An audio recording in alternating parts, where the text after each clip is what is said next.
O Lord, help us to know you more clearly, to love you more dearly, to follow you more nearly, day by day. Amen. Please be seated.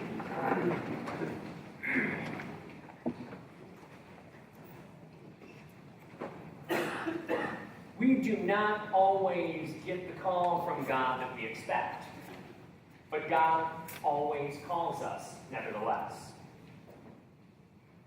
I got to know a young woman named Mary Beth.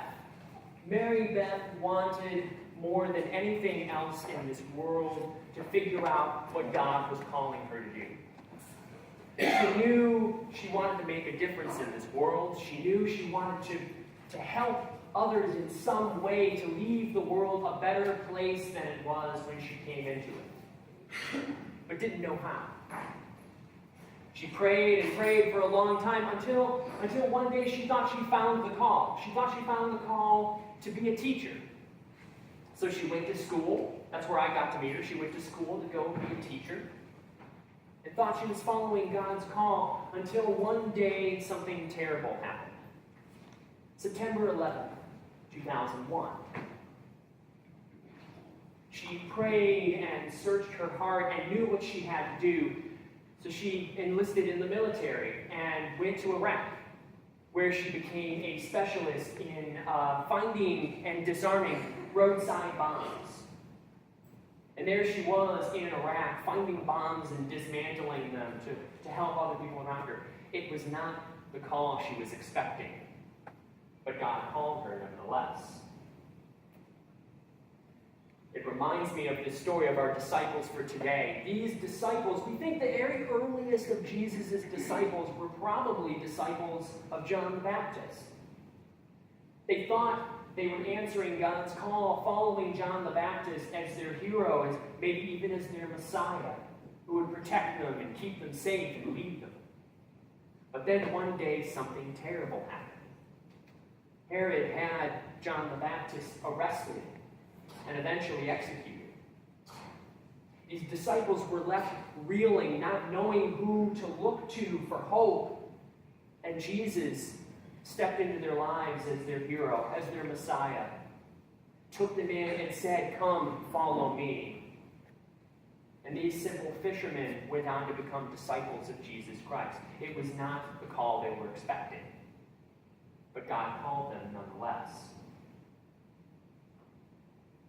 Mary Beth came back from Iraq and immediately went back to school, studying to become the teacher she felt called to be.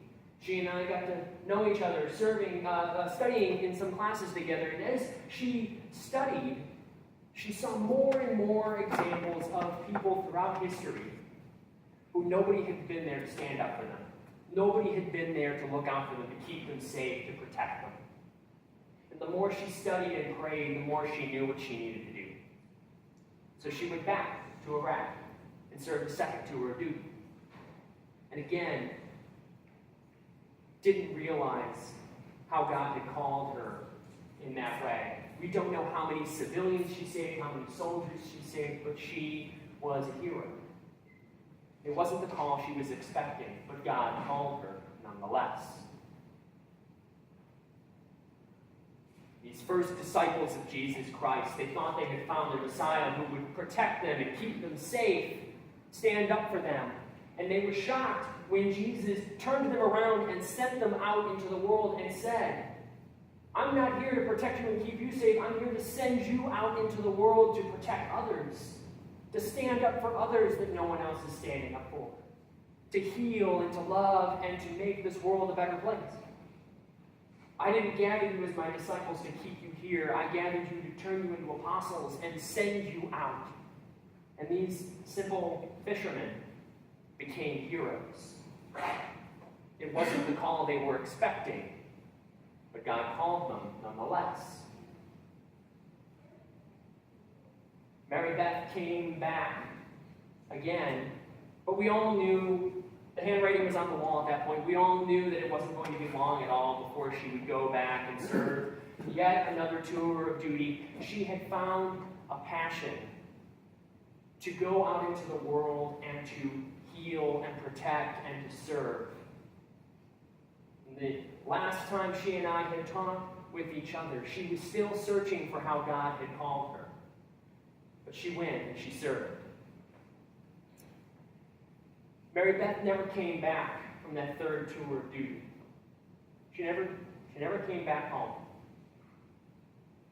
But without a doubt, she had answered God's call. She had found what she had been looking for because she changed the world. She changed people's lives and made this world a better place than it was because she was here. She had answered God's call. It wasn't the call she was expecting, but God had called nonetheless. Like each and every one of the disciples in this story, God has called us. God has called us to amazing things in this world. To go out into this world and to heal and to make a difference. Maybe you have found the way God has called you. Maybe you haven't found it yet. Maybe you've found the call in this moment, but it might change over time. We don't know. But I promise you, each and every person here is called to greatness because you're a disciple of Jesus Christ. And you make this world a better place by the actions you choose to undertake. Not one of us knows the way that God is calling us, but God is calling us nevertheless. Thanks be to God. Amen.